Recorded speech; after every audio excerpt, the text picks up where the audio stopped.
आज पढ़ते हैं। आज के लेक्चर में हम मेश एनालिसिस के बारे में पढ़ेंगे। ठीक है, तो मेश एनालिसिस क्या होता है उसके बारे में पढ़ेंगे। मेश के बारे में, मेश एनालिसिस के बारे में। ठीक है, कोई भी सर्किट को एनालाइज करने का एक क्या है, मेथड है मेश एनालिसिस। ठीक है, तो मेश एनालिसिस, तो यहाँ पर मेश का मतलब क्या होता है, जो स्मॉलेस्ट क्लोज पाथ है उसी को मेश बोलते हैं। Smallest close path of any circuit, smallest close path of any circuit. ठीक है, तो किसी भी सर्किट का जो स्मॉलेस्ट जो क्लोज पाथ होता है, उस स्मॉलेस्ट क्लोज पाथ को ही सर्किट का हम क्या बोलते हैं, मेश बोलते हैं। अभी तक आप देखे ही होंगे, जब मैं किरचॉफ्स करंट लॉ को यूज़ करता था, तो किरचॉफ्स करंट लॉ को यूज़ करता था तो मैं हर एक ब्रांच में फ्लो होने वाले करंट को एजम्पशन करता था, हर एक ब्रांच पे। फिर हर एक ब्रांच में करंट एजम्पशन करने के बाद मैं किसी पर्टिकुलर नोड पर मैं केसीएल अप्लाई करता था। ठीक है, बट मेश एनालिसिस के केस में किरचॉफ्स करंट लॉ का यूज़ नहीं करते। ठीक है, तो इस एनालिसिस मेथड में हम किरचॉफ्स करंट लॉ को यूज़ ना करके हम किरचॉफ्स वोल्टेज लॉ का यूज़ करते हैं। और इस एनालिसिस की मेथड में हम हर एक ब्रांच में फ्लो होने वाले करंट को अजम्पशन ना करके कंप्लीट किसी पर्टिकुलर पाथ पे फ्लो होने वाले करंट का क्या करते हैं, हम अजम्पशन करते हैं। ठीक है, अभी तक हमने देखे थे केसीएल जब यूज़ करते थे तो हर एक ब्रांच पर, हर एक वायर में, हर एक पर्टिकुलर पाथ में फ्लो होने वाले एक एक करंट को हम अजम्पशन करते थे, फिर हम नोड पे केसीएल लगाते थे। बट इन मेश एनालिसिस के केस में क्या होता है, किसी हर एक ब्रांच पर करंट एजम्पशन ना करके किसी एक पर्टिकुलर पाथ पर एक एक करंट को हम डायरेक्शन के साथ क्या करेंगे, एजम्पशन करेंगे। एक कंप्लीट क्लोज लूप पाथ पर एक एक करंट का हम क्या करेंगे, एजम्पशन करेंगे। ठीक है, तो कंप्लीट क्लोज लूप पाथ पर हम एक एक करंट का एजम्पशन करेंगे। उस सारे करंट को क्या बोलेंगे, मेश करंट बोलेंगे। ठीक है, तो यहाँ पर मैं क्वेश्चन के साथ ही थ्योरी ले लेता हूँ, आपको क्लियर हो जाएगा। मैं क्वेश्चन ड्रा कर रहा हूँ, इंडिपेंडेंट वोल्टेज सोर्स का क्वेश्चन है। ठीक है, 5 वोल्ट का बैटरी है, ये आपका रजिस्टर, फिर यहाँ पर भी एक रजिस्टर है, फिर यहाँ भी एक रजिस्टर है। ठीक, फिर यहाँ पे रजिस्टर, इस इधर एक रजिस्टर है। ठीक, फिर इधर भी एक रजिस्टर। ठीक है, ये ऐसा है। क्वेश्चन वाले ने इस रजिस्टर की रेजिस्टेंस को 1 ओम माना, क्वेश्चन वाला इसको 3 ओम दे दिया है, इसको 2 ओम दिया है। ये 1 ओम का रजिस्टर है। ठीक है, और ये 2 ओम है, और ये क्या है, 4 ओम। अगर क्वेश्चन में अगर ओम नहीं लिखा रहेगा तो आपको उसको ओम ही कंसीडर करके चलना है, आप उसको अपने तरफ से किलो मेगा कुछ नहीं लेंगे। ठीक है, उस बेसिक एसआई यूनिट में ही लेंगे कि वो ओम ही है करके। ठीक है, तो क्वेश्चन वाले ने ये दिया है और उन्होंने ये बोल दिया। ठीक है, उन्होंने ऐसा क्वेश्चन दे सकता है, और क्वेश्चन देने के बाद वो बोल सकता है कि सर्किट के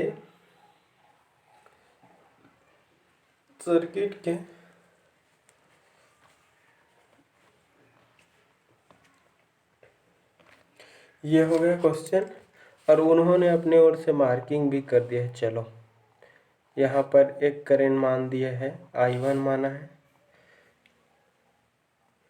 इस वाले करंट को उन्होंने क्या माना है, I3 माना है, और इस वाले करंट को उन्होंने क्या दे दिया है, I2, और उन्होंने बोल दिया है फाइंड I3।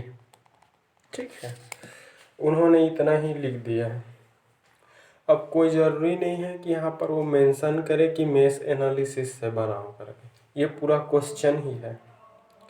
क्वेश्चन वाला अपने ओर से सर्किट दिया है, सर्किट के हर एक कंपोनेंट्स पर वैल्यू दे दिया है। वैल्यू देने के बाद हर एक क्लोज पाथ पर उन्होंने एक एक करंट को उन्होंने एजम्पशन किया है। क्लियर हुआ? हर एक करंट को उन्होंने अपने तरफ से एजम्पशन करके दे दिया। अगर क्वेश्चन वाला अपने तरफ से करंट को एजम्पशन नहीं किया रहेगा तो it's your responsibility to consider a individual current through each and every mesh. ठीक है, हर एक मेश पर आपको क्या करना पड़ेगा, एक एक करंट को उसके डायरेक्शन के साथ एजम्पशन करना पड़ेगा। Here mesh is nothing but it is a smallest close path of any circuit. Clear हुआ? तो यहाँ पर मेश का मतलब क्या होता है, स्मॉलेस्ट क्लोज पाथ। किसी सर्किट के स्मॉलेस्ट क्लोज पाथ को ही क्या बोलते हैं, मेश बोलते हैं। ये सर्किट है। अब इस सर्किट में देख सकते हैं अपन, ठीक है, तो यहाँ पर यहाँ से शुरू होकर के ये एक कंप्लीट एक क्लोज पाथ बन रहा है, बंद पाथ बन रहा है। तो ये आपका क्या है, एक मेश कहलाएगा। इसको देखूंगा तो ये अपने आप में एक कंप्लीट क्लोज पाथ दिख रहा है, ये भी एक मेश कहलाएगा। इसको देखूंगा तो ये भी एक कंप्लीट एक क्लोज पाथ बन रहा है, ये भी क्या कहलाएगा, मेश कहलाएगा। तो ये एक मेश हो गया, ये एक मेश हो गया, और ये भी क्या हो गया, एक मेश हो गया। ठीक है, तो हर एक मेश पर एक एक करंट को उन्होंने अपने तरफ से मार्किंग करके दे दिया कि उन्होंने बोल दिया कि सपोज इस वाले मेश पर करंट है वो I1 फ्लो हो रहा है। कैसे फ्लो हो रहा है, क्लॉकवाइज, जैसा घड़ी चलता है। मतलब इसका एरो ही डिसाइड करेगा करंट के फ्लो डायरेक्शन को। मतलब इससे मतलब क्या है कि करंट यहाँ कहीं बैटरी के 5 पॉजिटिव टर्मिनल से 1 ओम में जा रहा है, फिर ये 3 ओम में जा रहा है, फिर उसके बाद इस 2 ओम की ओर आ रहा है, फिर वापस फिर इस बैटरी की ओर ऐसे आ रहा है। तो ऐसे हो रहा है जैसा पेन मेरा मूव कर रहा है क्लॉकवाइज, तो करंट I1 भी इसमें क्या हो रहा है, क्लॉकवाइज डायरेक्शन में मूव कर रहा है। क्लियर हुआ? अब I2 को देख लेते हैं। I2 जो करंट है ऐसे 1 ओम में है, 1 ओम के बाद ये 4 ओम, 4 ओम के बाद ये 2 ओम, 2 ओम के बाद फिर 1 ओम, 1 ओम के बाद फिर 4 ओम, 4 ओम के बाद 2 ओम, ऐसा। तो ऐसे सर्कुलेट हो रहा है ये भी। इसको उन्होंने अपने तरफ से I2 बोल दिया है। फिर यहाँ पर एक करंट और माना है, जैसे 2 ओम, 2 ओम से 1 ओम, 1 ओम से 3 ओम, 3 ओम से फिर 2 ओम, ऐसे सर्कुलेट हो रहा है ऐसे। ठीक है, क्लॉकवाइज। कहने का मतलब क्या है कि जब हम KCL यूज़ करते थे तो हर एक इंडिविजुअल ब्रांच पे फ्लो होने वाले इंडिविजुअल एक एक करंट का एजम्पशन करते थे।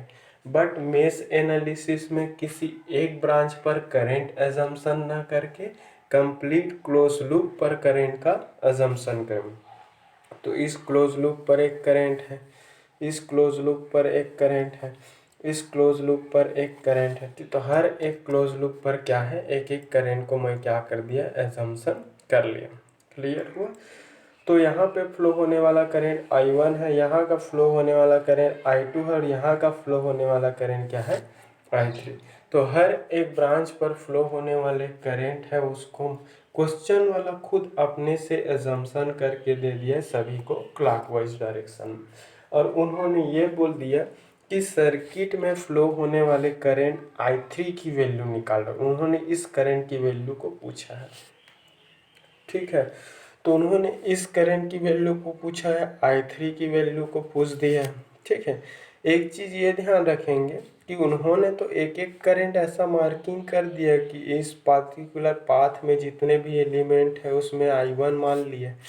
पर इसमें देखो 3 ओम का रजिस्टर को ध्यान से देखना। ये 3 ओम के रजिस्टर पर क्या हो रहा है, ये 1 ओम से करंट ऐसे आया, फिर 3 ओम में आया ना, ऐसे ऊपर से नीचे ऐसा आ रहा है। वैसे यहाँ का करंट एक और है, ये 2 ओम, 2 ओम के बाद 1 ओम, 1 ओम के बाद फिर से 3 ओम। तो ये ऊपर की ओर जा रहा है, ऐसे बढ़ाओगे तो पता चल जा रहा है कि ये करंट ऊपर की ओर जा रहा है, नीचे से ऊपर। और ये करंट कैसे आ रहा है, ऊपर से ऐसे नीचे। तो यहाँ पर 2 करंट फ्लो हो रहा है। इस 3 ओम के रजिस्टर पर 2 करंट फ्लो हो रहा है। एक करंट I1 ऐसे ऊपर से नीचे, और दूसरा करंट I3 है वो नीचे से ऊपर ऐसे जाएगा, ऐसे जाएगा। ये नीचे से ऊपर जा रहा है और ये ऐसे आ रहा है, ऐसे ऊपर से नीचे। तो दोनों जो करंट है वो 3 ओम पर ही फ्लो हो रहा है। बट 3 ओम पे फ्लो होने वाला ये जो करंट है, वो दोनों करंट का जो डायरेक्शन क्या है, अपोजिट। अपोजिट दोनों होने की वजह से क्या होगा, ये 3 ओम पे फ्लो होने वाला करंट इन दोनों करंट के डिफरेंस का क्या होगा, इक्वल होगा। वैसे यहाँ पर देख लेते हैं, ये 2 ओम पर देख लो, ये ऊपर से I1 करंट ऐसे आ रहा है, लेकिन इधर का देखो ये I2 करंट इसी 2 ओम पर नीचे से ऊपर जा रहा है। तो एक ऊपर से नीचे और एक नीचे से ऊपर, 2 करंट का फ्लो हो रहा है। और ये दोनों जो करंट है वो क्या है, अपोजिट डायरेक्शन में हो रहा है। एक ऊपर से नीचे और एक नीचे से ऊपर। तो क्या हो रहा है, ऊपर से नीचे I1 आ रहा है और नीचे से ऊपर क्या जा रहा है, I2 जा रहा है। तो ये दोनों करंट है वो 2 ओम पर ही फ्लो हो रहा है। बट इस 2 ओम पे फ्लो होने वाला करंट की डायरेक्शन क्या है, दोनों की अपोजिट।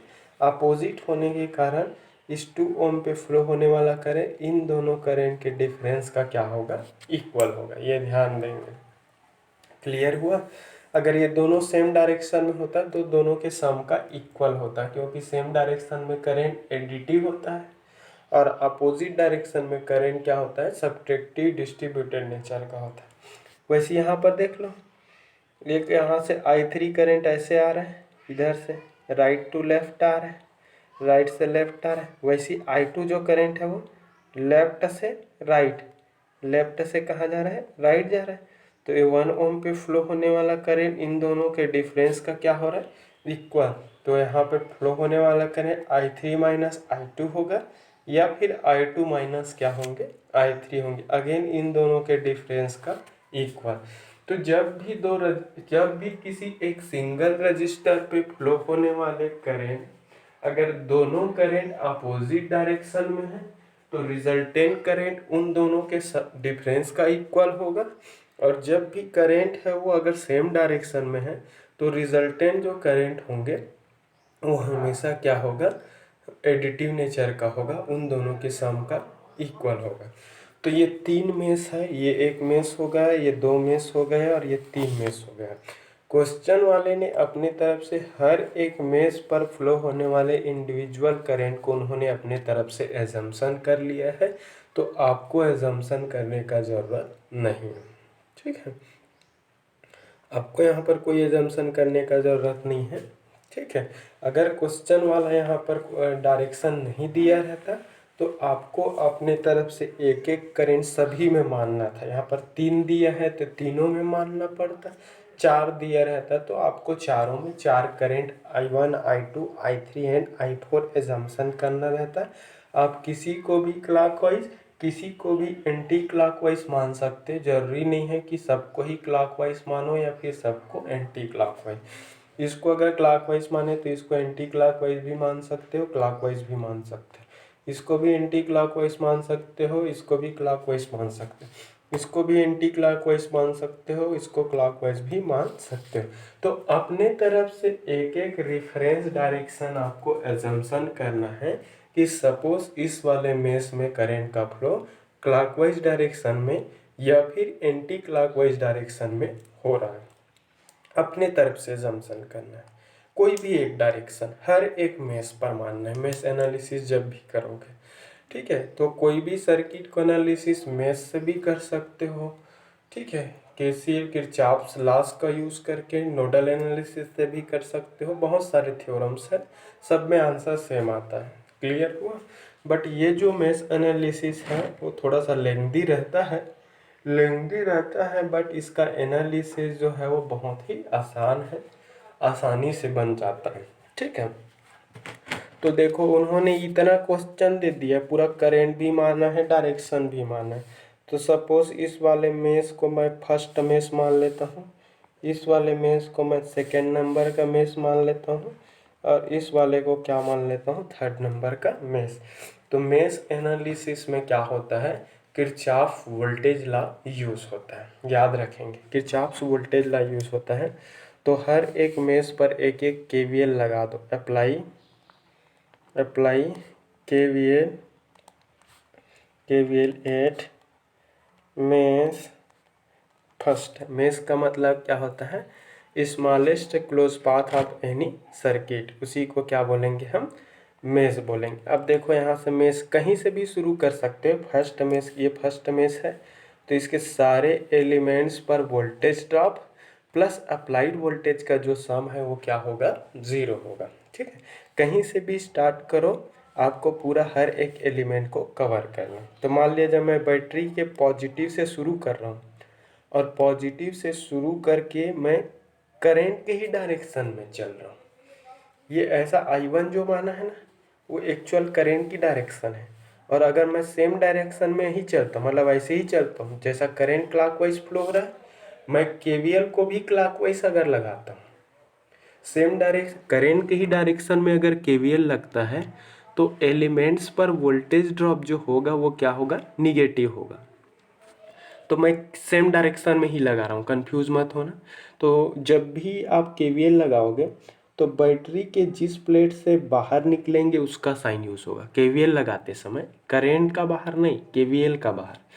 तो केवीएल लगाते समय हम बैटरी के जिस पर्टिकुलर प्लेट से बाहर निकलते हैं उसी का साइन यूज करते हैं। और एलिमेंट पर करंट के डायरेक्शन में वोल्टेज का ड्रॉप हमेशा क्या होता है, निगेटिव। तो मैं यहाँ प्लस से शुरू कर रहा हूँ और सेम डायरेक्शन में चल रहा हूँ। ठीक है, तो बैटरी के प्लस से बाहर निकलूँगा, ऐसे आऊँगा तो ऐसे। चलो उससे कंफ्यूज हो रहे तो मैं रजिस्टर से शुरू कर रहा हूँ और सेम डायरेक्शन में चलते हैं। 1 ओम का रजिस्टर है, और इस 1 ओम के रजिस्टर पर क्या करंट फ्लो हो रहा है, I1। तो 1 माइनस, तो करंट के डायरेक्शन के लिए है केवीएल के, करंट इनटू रेजिस्टेंस। तो 1 रेजिस्टेंस है, करंट I1 है। फिर यहाँ पे आ जाओ, मैं सेम डायरेक्शन में चल रहा हूँ, इस कारण माइनस आएगा। रजिस्टर का रेजिस्टेंस यहाँ पर क्या है, 3 ओम है, 3 ओम का रजिस्टर है। अब देखो यहाँ पर एक करंट फ्लो नहीं हो रहा है, दो करंट दिख रहे हैं। कैसे, एक I1 करंट है, ऐसे आ रहा है, देख लो, इसका डायरेक्शन देखने से पता चल जा रहा है कि I1 ऐसे आ रहा है ऊपर से नीचे। लेकिन इसी 3 ओम पर I3 भी सर्कुलेट होगा, क्योंकि I3 तो इस पर्टिकुलर इस बंद पाथ में फ्लो होंगे। तो I3 कैसे आ रहा है, देखो हाथ देखना मेरा, ऐसे घूम करके ऐसे। तो ये क्या हो रहा है, नीचे से ऊपर, ये ऊपर से नीचे, नीचे से ऊपर, और ये ऊपर से नीचे, दोनों का डायरेक्शन क्या है, अपोजिट होंगे। तो 3 ओम पर फ्लो होने वाला करंट इन दोनों करंट के डिफरेंस का क्या होगा, इक्वल। लेकिन अब डिफरेंस में आपका कौन किस में किसको घटाना है, ऐसा कन्फ्यूज़न होगा। तो हमेशा जिस वाले मेष पर करंट फ्लो आप केवीएल लगा रहे हो, उस वाले मेष करंट में किसी अदर करंट को हमें सब्ट्रैक्ट करना है। तो इस वाले मेष के लिए लगा रहा हूँ, तो इस वाले करंट में ये वाला करंट घटाएंगे, क्योंकि ये भी फ्लो हो रहा है और दोनों का डायरेक्शन क्या है, अपोजिट। तो 3 इंटू इसमें फ्लो होने वाला करंट, एक I1 है और एक क्या है, I3, और दोनों अपोजिट डायरेक्शन में, इस कारण इन दोनों का डिफरेंस ही फ्लो होगा। फिर उसके बाद ऐसे ऊपर से नीचे I1 आ रहा है इस 2 ओम में, और फिर नीचे से ऐसे ऊपर क्या जा रहा है, I2 जा रहा है। दोनों का डायरेक्शन क्या है, फिर से अपोजिट। तो पहले माइनस साइन, और रजिस्टर की रेजिस्टेंस है यहाँ पर 2 है, और फ्लो होने वाला करंट क्या है, एक I1 है, दूसरा क्या है यहाँ पर क्या है, I2, दूसरा I2 करंट। दोनों का डायरेक्शन अपोजिट, देख सकते हो। ये दिखने से क्लॉकवाइज दोनों सेम दिख रहा है, बट इसमें करंट में कैसे फ्लो हो रहा है इसको देखना है ना। रजिस्टर पे एक ऐसे ऊपर से नीचे आ रहा है, इसको आगे ऐसे बढ़ाऊंगा तो नीचे से ऊपर दिख रहा है। तो दोनों का डायरेक्शन क्या है, अपोजिट होने से फ्लो होने वाला करंट इन दोनों के डिफरेंस का क्या होगा, इक्वल होगा। ठीक है, इन दोनों के डिफरेंस का इक्वल होंगे। अब देखो, अब उसके बाद यहाँ हो गया, फिर ऐसे आ जाओ, कहाँ से बाहर निकला मैं, प्लस से, तो प्लस, और बैटरी का वोल्टेज क्या है 5, तो प्लस 5 वोल्ट लिखने की ज़रूरत नहीं है, +5 = 0। तो ये केवीएल हो गया। केवीएल यही बोलता है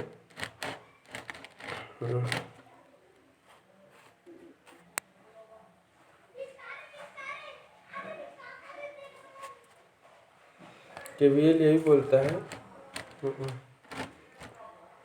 किरचॉफ्स वोल्टेज लॉ यही बोलता है सर्किट के एलिमेंट्स पर वोल्टेज ड्रॉप का जो सम है और सर्किट में अप्लाइड वोल्टेज है वो सारे का जो एडिशन है वो हमेशा क्या होगा, 0 होगा।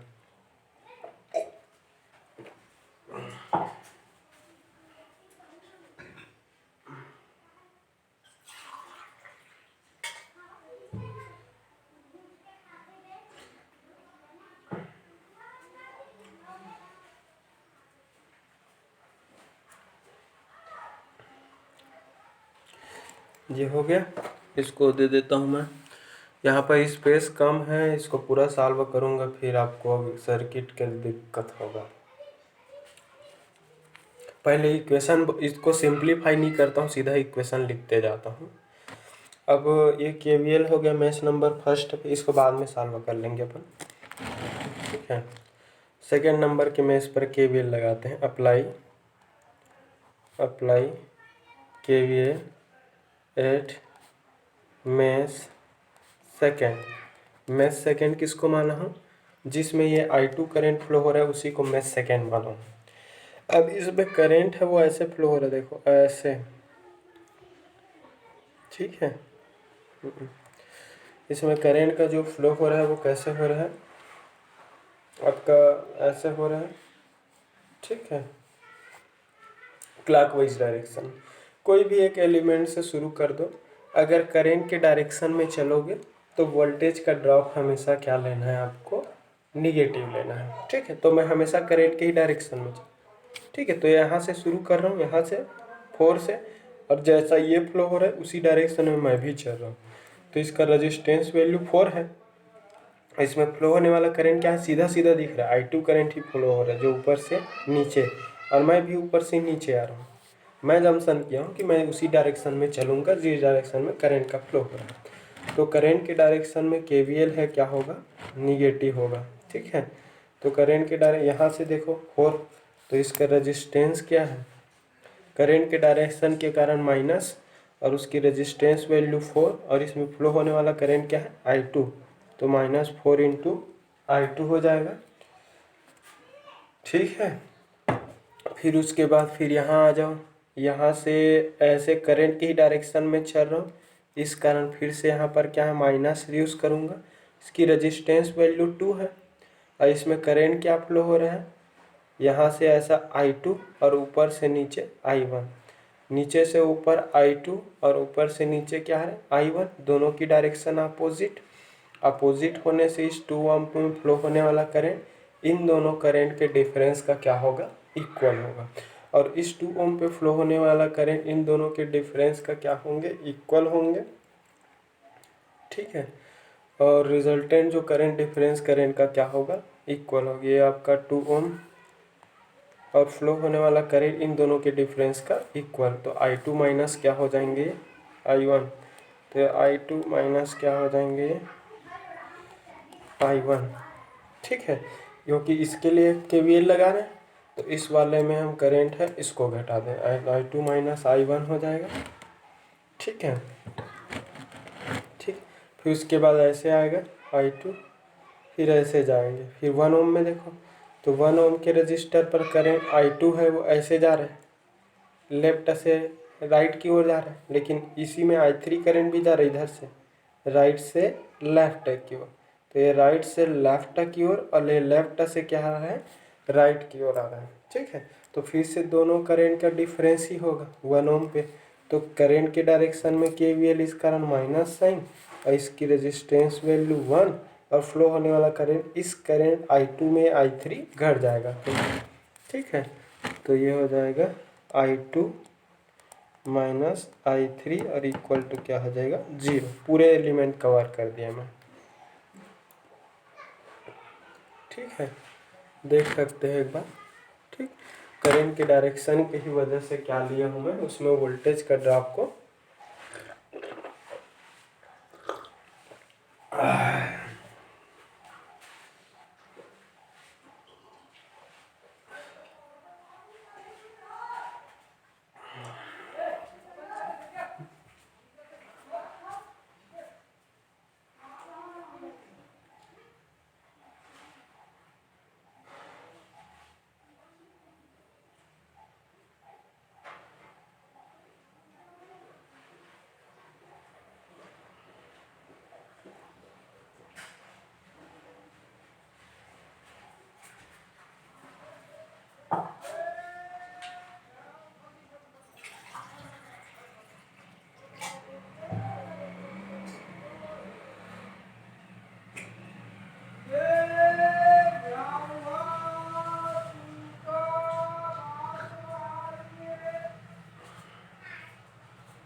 ये हो गया। अब थर्ड वाले में केवीएल लगाते हैं अपन। ठीक है, तो थर्ड वाले में कहीं से भी शुरू करो, मैं करंट के ही डायरेक्शन में चलूँगा, और जब भी करंट के डायरेक्शन में केवीएल लगाओगे तो एलिमेंट पर वोल्टेज ड्रॉप क्या होगा, निगेटिव होगा। ठीक है, तो यहाँ से शुरू कर रहा हूँ, इसी दिशा में जाऊँगा, ये करंट का डायरेक्शन है, और ऐसे ही जाऊँगा जैसे इसमें करंट का फ्लो हो रहा है। ठीक है, तो अपन केवीएल लगाते हैं। चलो, अप्लाई केवीएल एट मेष 3 पर केवीएल लगा लेते हैं अपन। करंट की ही दिशा में चलूँगा मैं, करंट की ही दिशा में चलूँगा, इस कारण इसमें माइनस साइन लगेगा। थर्ड में नंबर के मेष पर एक सिंगल रजिस्टर है 2 ओम का, उस 2 ओम में फ्लो होने वाला करंट एकमात्र करंट I3 बस है, तो इसका करंट इंटू रेजिस्टेंस यहाँ का वोल्टेज हो गया। और करंट के डायरेक्शन में इस कारण केवीएल ने बोला था कि वोल्टेज ड्रॉप हमेशा निगेटिव। फिर से करंट की दिशा में चलूँगा, 1 ओम का रेजिस्टेंस है, ध्यान से देखना सर्किट में आप लोग। 1 ओम के रजिस्टर पर 2 करंट फ्लो हो रहा है, एक I3 जो करंट है वो राइट से लेफ्ट की ओर चल रहा है, और इसी 1 ओम पर ही एक करंट I2 है जो लेफ्ट से राइट की ओर चल रहा है। तो ये 1 ओम और इसमें फ्लो होने वाला करंट क्या हो जाएगा, I3 माइनस क्या हो जाएंगे, I2। जिस मेष के लिए आप केवीएल लगा रहे हो उसी वाले मेष करंट में अगला जो करंट फ्लो हो रहा है वो घटेंगे, अगर डायरेक्शन अपोजिट है तो, अगर सेम डायरेक्शन है तो वो ऐड हो जाएंगे। ठीक है, फिर उसके बाद 3 ओम में आ जाओ, माइनस साइन, करंट के डायरेक्शन के कारण माइनस साइन। रजिस्टर की रेजिस्टेंस 3 है, इसमें एक करंट I3 जो है वो डाउन से अपवर्ड जा रहा है, नीचे से ऊपर की ओर, बट I1 जो करंट 3 ओम पर ऊपर से नीचे, तो दोनों में फ्लो होने वाला करंट फिर से अपोजिट है, तो इन दोनों के डिफरेंस का इक्वल I3 माइनस I1 और इक्वल टू क्या हो जाएगा, ये 0 हो जाएगा। ये 3 इक्वेशन लिखा मैंने 3 मेष के लिए।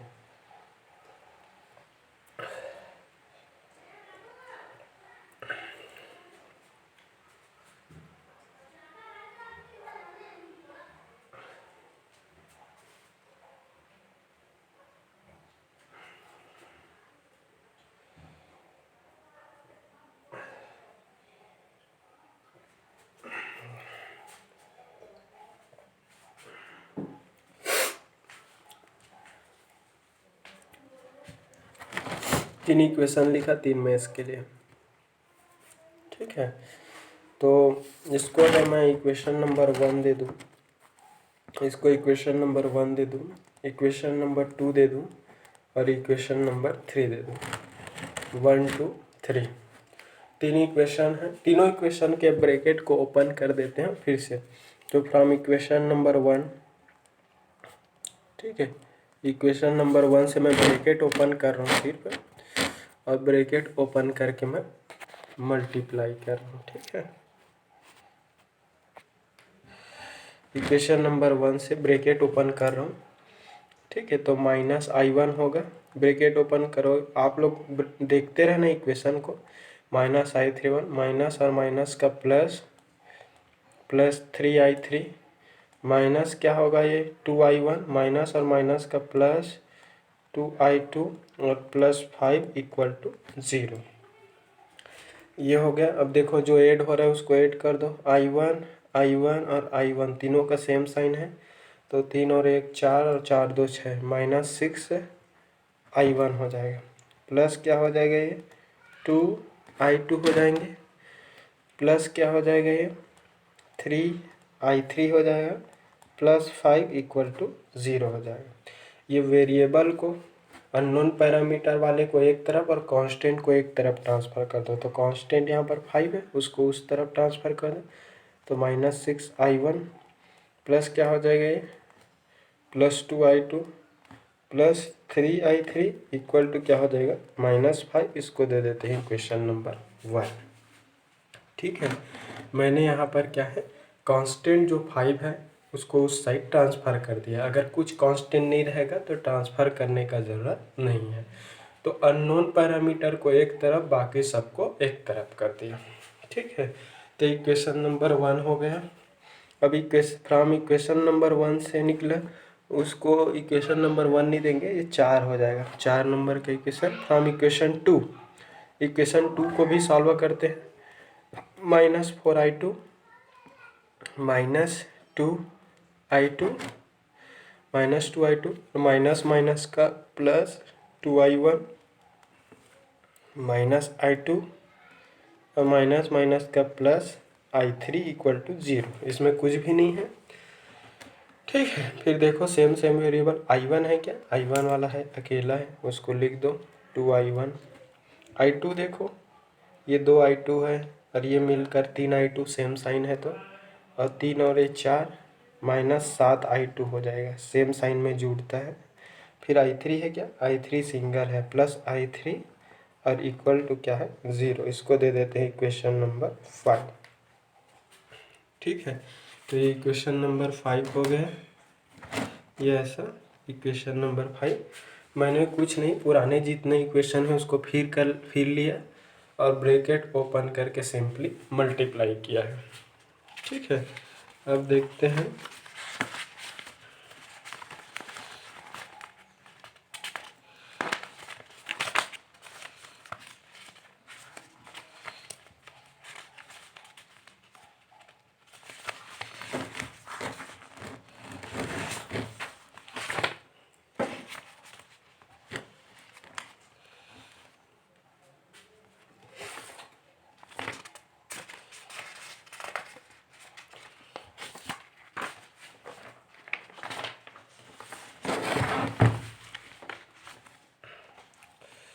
अब इक्वेशन नंबर 3, इक्वेशन नंबर 3 को सॉल्व करेंगे इसको, ठीक है।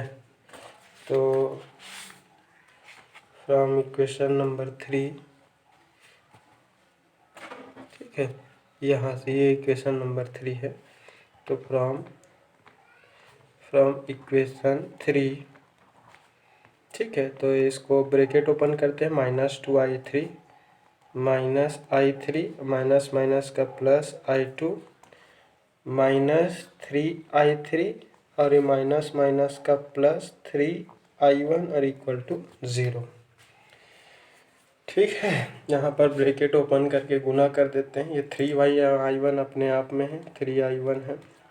देखो I2 वाला और है क्या, यहाँ पर एक I2 है, प्लस I2 I3 देखो 2 और 1 3 3 और 3 6 -6I3 और इक्वल टू 0, और ये हो जाएगा 6 नंबर का क्वेश्चन, ये ऐसा, ठीक है।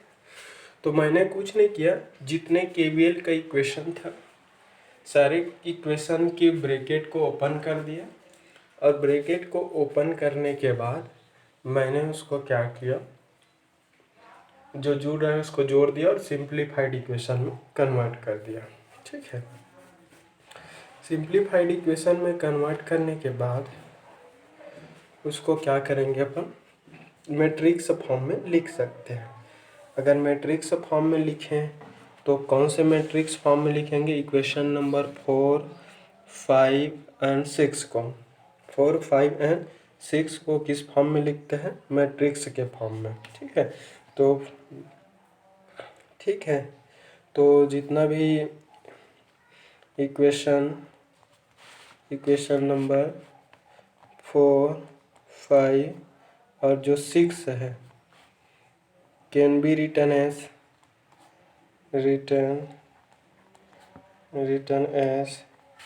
Matrix form. ठीक है, उसको मैट्रिक्स के फॉर्म विदाउट कैलकुलेटर आप मैट्रिक्स के फॉर्म में ही बना सकते हो, इस कारण मैं मैट्रिक्स फॉर्म में बता रहा हूँ। ठीक है, तो इसको सॉल्व करेंगे तो मैट्रिक्स फॉर्म में लिखेंगे तो सबसे पहले क्या होगा। ठीक है, तो यहाँ पर मैट्रिक्स कन्वर्ट करने तो आता होगा सारे इक्वेशन, जैसा कि ये इक्वेशन है, ये 4th नंबर, इस इक्वेशन में ये इसका कोफिशिएंट -6 है, इसका कोफिशिएंट है +2 है, इसका कोफिशिएंट +3 है, और ये करेंट है, ये भी करेंट है, ये करेंट है, 3 करेंट का इक्वेशन है। तो ये रेजिस्टेंस है, ये रेजिस्टेंस है, और ये रेजिस्टेंस है। मतलब रेजिस्टेंस का जो मैट्रिक्स है होगा वो अलग बनेंगे, इनटू करेंट का मैट्रिक्स बनेगा, इक्वल टू क्या हो जाएगा, वोल्टेज मैट्रिक्स हो जाएगा। तो जितने भी कोफिशिएंट है वो सारे एक मैट्रिक्स में आएंगे, और ये I1, I2 और I3 है वो एक अलग मैट्रिक्स होगा, और इक्वल के उस पार जो कांस्टेंट वाला है उसको आप अलग मैट्रिक्स में कन्वर्ट करें। तो मैट्रिक्स में कन्वर्ट करेंगे तो ये क्या हो जाएगा, -6, फिर उसके बाद क्या है +2, फिर उसके क्या है +3, ऐसा होगा। फिर उसके बाद इक्वेशन नंबर 5 से ये 2, और फिर इसका कोफिशिएंट -7 है, I3 का कोफिशिएंट यहाँ पर क्या है +1 है। फिर इसके बाद यहाँ पर देख ले हैं, यहाँ कोफिशिएंट +3 है, यहाँ का कोफिशिएंट +1 है, और ये क्या है -6। तो ये क्या हो गया, रेजिस्टेंस मैट्रिक्स हो गया into current matrix. Current matrix क्या हो जाएगा, ये I1 हो जाएगा, ये क्या हो जाएंगे I2 हो जाएंगे, और ये क्या हो जाएंगे I3 हो जाएगा। तो एक सिंगल कॉलम का बनेगा, 3 वेरिएबल है I1, I2 एंड I3, यही अननोन पैरामीटर है।